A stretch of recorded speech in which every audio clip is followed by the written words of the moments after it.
इस दुनिया में 5 रिंग्स हैं। जो भी इन सभी रिंग्स को इकट्ठा कर लेता है वो पूरी दुनिया पर राज कर सकता है। और ताओ नाम का एक आदमी पहले ही 4 रिंग्स हासिल कर चुका है। अब सिर्फ आखिरी रिंग यानी मेटल रिंग ही बची है। लेकिन किसी ने कभी सोचा भी नहीं था कि इस मेटल रिंग का मालिक एक बेकार सा लड़का होगा जिसका नाम एने है। उसके पास पूरी दुनिया के किसी भी धातु को कंट्रोल करने की शक्ति है, लेकिन उसे खुद अपनी इस ताकत के बारे में पता नहीं है। लेकिन जैंग नाम का एक बूढ़ा आदमी उसे एक नजर में पहचान लेता है। वह उसकी छुपी हुई ताकत को समझ जाता है। वह एने को पकड़कर उससे पूछता है कि क्या वह उसका शिष्य बनना चाहता है, लेकिन एने उसकी उम्र देखकर तुरंत मना कर देता है। बूढ़ा आदमी गुस्सा नहीं होता, वो बस इतना कहता है कि अगर कभी तुम्हारा मन बदल जाए तो शहर में आकर मुझे ढूंढ लेना। ये कहकर वह टेलीपोर्ट होकर वहाँ से गायब हो जाता है। तभी एने को एहसास होता है कि वह बूढ़ा आदमी कोई साधारण इंसान नहीं बल्कि एक असली मास्टर था। उस रात जब एने घर लौटता है तो वह देखता है कि उसका पिता माइक लंगड़ा कर चल रहा है। जब वह पूछता है कि क्या हुआ तो उसे पता चलता है कि उसी दिन एने ने कुछ गुंडों से झगड़ा किया था। उसके पिता माइक उसे बचाने के लिए बीच में आ गए थे। उन गुंडों ने न सिर्फ माइक को बुरी तरह पीटा बल्कि उसे सबके सामने घुटनों के बल बैठने पर मजबूर कर दिया। इतना ही नहीं, उन्होंने उसे अपने जूते चाटने के लिए भी मजबूर किया। अपने बेटे की खातिर माइक ने यह अपमान सह लिया। ये सब सुनकर एने के अंदर गुस्सा भर जाता है और वो तुरंत बदला लेना चाहता है, लेकिन उसे डर होता है कि कहीं फिर से उसके पिता को नुकसान न हो जाए। इसलिए वो फैसला करता है कि वह पहले ताकतवर बनेगा और फिर वापस आकर बदला लेगा। वह तुरंत अकेले ही शहर की ओर निकल पड़ता है उस बूढ़े आदमी को ढूंढने के लिए। उधर बूढ़े आदमी को पहले से ही पता होता है कि एने आएगा। जैसे ही एने वहाँ पहुँचता है, बूढ़ा उसे पकड़कर एक पल में एक भव्य हॉल में टेलीपोर्ट कर देता है। फिर वह जानबूझकर उसका खंजर छीन लेता है। वह ये परखना चाहता है कि एने वही इंसान है या नहीं जिसकी उसे तलाश थी। वो खंजर को हवा में उछाल देता है। एने उसके पीछे दौड़ता है और हाथ बढ़ाकर उसे अपने मन से कंट्रोल करने की कोशिश करता है। तभी अचानक वो खंजर उड़कर वापस उसके हाथ में आ जाता है। ये देखकर बूढ़ा आदमी पूरी तरह यकीन कर लेता है कि उसे वही व्यक्ति मिल गया है जिसका वो इंतजार कर रहा था। एने उसके सामने घुटनों पर गिर जाता है और उसे अपना गुरु मान लेता है। इसके बाद बूढ़ा उसे धातु को कंट्रोल करना सिखाने लगता है। अपनी प्राकृतिक प्रतिभा के कारण एने बहुत जल्दी इस कला में निपुण हो जाता है। फिर बूढ़ा उसे मेटल रिंग बुलाकर दिखाता है जो कि 5 एलिमेंटल रिंग्स में से एक है। वह एने से कहता है कि इसे ध्यान से सुरक्षित रखना। जैसे ही वह ये कहता है, वो मेटल रिंग अपने आप उड़कर एने की उंगली में आकर पहन जाती है और अब एने उस शक्तिशाली रिंग का नया उत्तराधिकारी बन जाता है और उसे हर हाल में इसकी रक्षा करनी होती है। जैंग उसे ताओ के बारे में भी बताता है जिसने पहले ही 4 रिंग्स हासिल कर ली है और अब वो 5वीं रिंग भी पाकर पूरी दुनिया पर राज करना चाहता है और मानवता को नष्ट करना चाहता है। ये सुनकर एने इस जिम्मेदारी को लेने से मना कर देता है और रिंग वापस करने की कोशिश करता है क्योंकि उसे लगता है कि वह ताओ जैसे शक्तिशाली मार्शल आर्ट मास्टर का सामना नहीं कर सकता। लेकिन जैंग उसे समझाता है कि इस रिंग की रक्षा करना उसका कर्तव्य है क्योंकि वही वह इंसान है जिसके पास धातु तत्व को नियंत्रित करने की आध्यात्मिक शक्ति है और वही इस रिंग की असली ताकत का इस्तेमाल कर सकता है। दूसरी तरफ हम शाइफोंग नाम के एक आदमी को देखते हैं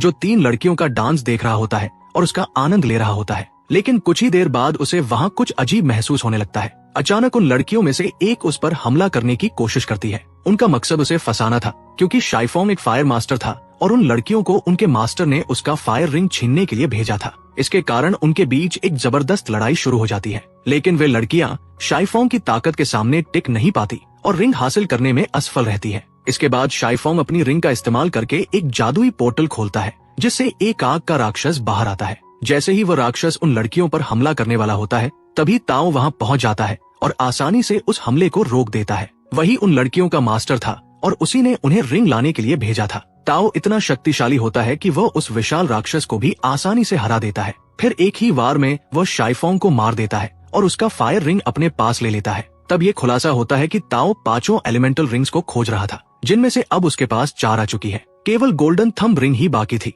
जिसकी लोकेशन उसे अभी तक नहीं पता थी। ताओ उस रिंग को पाने के लिए बेहद उत्साहित था क्योंकि उससे वो पूरी दुनिया पर राज कर सकता था। इसलिए वो अपनी एक महिला योद्धा युगजी को आदेश देता है कि वो उस रिंग को ढूंढकर उसके पास लाए। कुछ समय बाद 3 महिला योद्धाएं एने के पास पहुंचती हैं। उनका मकसद उसके पास मौजूद गोल्डन थंब रिंग को हासिल करना होता है। तुरंत ही लड़ाई शुरू हो जाती है। 2 योद्धाएं जैंग से लड़ती हैं, लेकिन उन्हें बहुत कठिनाई का सामना करना पड़ता है क्योंकि जैंग बहुत ही कुशल योद्धा होता है। दूसरी तरफ जो योद्धा एने से लड़ रही होती है वो उसे पकड़ लेती है। लेकिन तभी उसकी नजर जैंग की कलाई पर पड़ती है और वह एक पल के लिए विचलित हो जाती है। उसी मौके का फायदा उठाकर दूसरी महिला योद्धा उस पर जोरदार हमला कर देती है और उसे नीचे गिरा देती है। तब ये पता चलता है कि बाकी 2 योद्धाएं उससे जलती हैं, क्योंकि उनका मास्टर उस पर ज्यादा भरोसा करता है और उनकी ताकत को कम आंकता है। जब वह नीचे गिरती है तो उनमें से एक एने पर हमला करके उसे ऊपर से नीचे फेंक देती है, लेकिन तभी वह घायल योद्धा अपनी टेलीपोर्टेशन शक्ति का इस्तेमाल करके एने को बचा लेती है। हालांकि सुरक्षित निकलने से पहले ही दूसरी योद्धा उस पर जादुई हमला कर देती है और उसे घायल कर देती है। इसके बावजूद जमीन पर गिरने से पहले वो खुद को और एने को टेलीपोर्ट करके किसी और जगह ले जाती है। जब एने देखता है कि उसने उसे बचाने के लिए खुद को घायल कर लिया तो वो उसका इलाज करने का फैसला करता है। अगले सीन में जब वो होश में आती है तो उसे पता चलता है कि वह अपने घर पर है। जैसे ही वह बाहर आती है वह देखती है कि एने गोल्डन रिंग की शक्ति का इस्तेमाल करते हुए अपने आध्यात्मिक कौशल का अभ्यास कर रहा है। यह देखकर वह उसके पास जाती है और उसे चेतावनी देती है कि सामने तालाब में लगे खूलों को नुकसान न पहुंचे। वे खूल बहुत ही खास होते हैं क्योंकि वे केवल हर 60 साल में एक बार खिलते हैं। इसी वजह से वो लड़की उनकी बहुत ज्यादा सुरक्षा करती है। इसके बाद वह एने से कहती है कि वह गोल्डन रिंग उसे दे दे, लेकिन एने मना कर देता है और कहता है कि वह तभी रिंग देगा जब वो उसे टेलीपोर्टेशन मैजिक सिखाएगी, क्योंकि वो हर हाल में अपने मास्टर के लिए उस रिंग को पाना चाहती थी। इसलिए वो उसे सिखाने के लिए तैयार हो जाती है। लेकिन जैसे ही एने टेलीपोर्टेशन सीख लेता है वो उसी शक्ति का इस्तेमाल करके वहाँ से गायब हो जाता है और सीधे अपने गांव अपने पिता से मिलने के लिए निकल पड़ता है। घर जाने से पहले वह मार्केट से नए कपड़े और एक ब्रेसलेट खरीदता है। इसके लिए वो गोल्डन मार्बल का इस्तेमाल करता है जो उसे उन खास फूलों से मिला था जब वो गोल्डन रिंग के साथ प्रैक्टिस कर रहा था। दूसरी तरफ बाकी 2 महिला योद्धाएं अपने मास्टर के पास जाती हैं और उसे उस लड़की की गद्दारी के बारे में बताती हैं। वे बताती हैं कि उसने एक ऐसे लड़के की मदद की जिसके पास गोल्डन थंब रिंग थी। वे जैंग को भी अपने साथ ले जाती है और उसे अपने हेडक्वार्टर में कैद कर देती है। सब कुछ जानने के बाद उनका मास्टर उन्हें आदेश देता है कि वे उस लड़की को ढूंढकर गिरफ्तार करें। अगले सीन में एक महिला योद्धा उसे ढूंढ लेती है और उससे लड़ाई शुरू कर देती है। क्योंकि वह अभी पूरी तरह से ठीक नहीं हुई थी, वो अपनी ताकत का इस्तेमाल करके उस योद्धा को दूर फेंक देती है ताकि वो कोई बड़ा हमला न कर सके। लेकिन जैसे ही वो योद्धा आखिरी वार करने वाली होती है तभी ताओ वहां आ जाता है और लड़ाई रोक देता है। ताओ उसकी गद्दारी पर बहुत गुस्सा होता है और बाकी योद्धाओं को आदेश देता है कि उसे गिरफ्तार करके हेडक्वार्टर ले जाए। इधर जब एने अपने घर पहुंचता है तो वो अपने पिता की हालत देखकर बहुत दुखी हो जाता है। उसका पिता बहुत बीमार हो चुका होता है। अजू उसे बताती है कि जिस दिन एने उसे छोड़कर गया था उसी दिन से उसके पिता की तबीयत खराब है। ये सुनकर एने को और भी बुरा लगता है। वह तुरंत अपने असिस्टेंट को आदेश देता है कि वह सबसे अच्छे वैद्य को ढूंढ कर लाए। वह कहता है कि अब उसके पास बहुत सारे गोल्डन मार्बल है, इसलिए वो किसी भी कीमत पर अपने पिता का इलाज कराना चाहता है। वो अजू को भी कुछ गोल्डन मार्बल देता है ताकि उसे अब संतरे बेचकर मेहनत न करनी पड़े। लेकिन अजू उसका ये तोहफा ठुकरा देती है और उसे याद दिलाती है कि इस दुनिया में सबसे महत्वपूर्ण चीज पैसे नहीं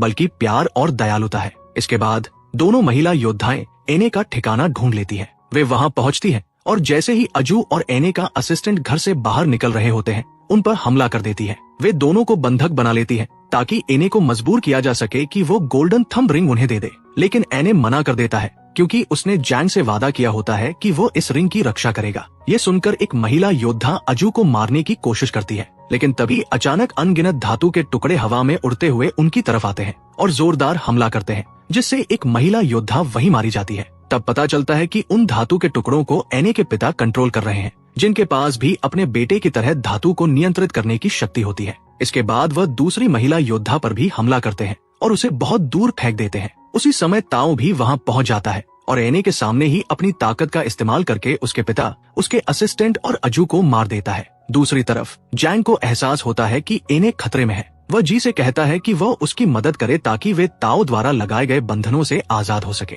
जी उसकी मदद करती है और दोनों मिलकर खुद को आजाद कर लेते हैं। इधर ताओ एने को मारकर गोल्डन रिंग हासिल करने ही वाला होता है कि तभी जैंग अचानक वहां पहुंच जाता है। वह टेलीपोर्टेशन का इस्तेमाल करके एने को वहां से दूर ले जाता है और दोनों जी के घर पहुंच जाते हैं। वहां जैंग जी से कहता है कि वह समय में पीछे जाए और फायर रिंग को हासिल करे। फूलों की आध्यात्मिक शक्ति का इस्तेमाल करके जी अतीत में चली जाती है और उस समय पहुंचती है जब एने ताओ से लड़ रहा होता है। उस समय एने लगभग हार चुका होता है, लेकिन इस मौके का फायदा उठाकर वो फायर रिंग हासिल कर लेता है। हालांकि जैसे ही वो वहां से भागने की कोशिश करता है, एक महिला योद्धा उसे देख लेती है और उस पर हमला कर देती है। दूसरी तरफ वर्तमान समय में वह महिला योद्धा जो एने के पिता के हमले से बच गई थी, जैंग और जी को ढूंढ लेती है और वहां पहुंचकर जी से लड़ाई शुरू कर देती है। काफी जबरदस्त लड़ाई के बाद वह जी को हरा देती है। फिर वह जैंग की तरफ बढ़ती है और उससे लड़ती है, लेकिन आखिर में जैंग उसे भी हरा देता है। इधर अतीत में एने फायर रिंग का इस्तेमाल करके एक आग का राक्षस बुलाता है जो उस महिला योद्धा पर हमला करता है और उसे मार देता है। इसके बाद वो वापस भविष्य में लौट आता है। अब सब कुछ देखने और अजू वो अपने असिस्टेंट की मौत को याद करके इन्हें बदला लेने का फैसला करता है और ताओ का सामना करने निकल पड़ता है। जल्द ही वह ताओ के हेडक्वार्टर पहुंचता है और जी को बचा लेता है जिसे ताओ मारने वाला होता है। इन्हें अपनी पूरी ताकत इकट्ठा करके ताओ को हराने की कोशिश करता है, लेकिन ताओ उससे कहीं ज्यादा ताकतवर होता है और इन्हें हार जाता है। ताओ पलटवार करता है और उसे नीचे गिरा देता है, जिससे वो पूरी तरह बेबस हो जाता है। तभी अचानक एक बूढ़ा आदमी वहां आता है और एने की मदद करने लगता है। दोनों मिलकर अपनी शक्तियों को जोड़ते हैं और एक अंतिम हमला करते हैं, जिससे वे आखिरकार ताओ को हरा देते हैं। कहानी के आखिरी सीन में इन्हें उस बूढ़े आदमी का धन्यवाद करता है कि उसने उसकी जान बचाई, लेकिन वह तब चौंक जाता है जब उसे पता चलता है कि वह बूढ़ा आदमी दरअसल उसका भविष्य वाला रूप है। ये सच्चाई सामने आने के बाद इन्हें सभी 5 रिंग्स उसे सौंप देता है ताकि कोई भी उनकी शक्तियों का गलत इस्तेमाल न कर सके। आखिर में वह जी को प्रपोज करता है और इसी के साथ कहानी खत्म हो जाती है।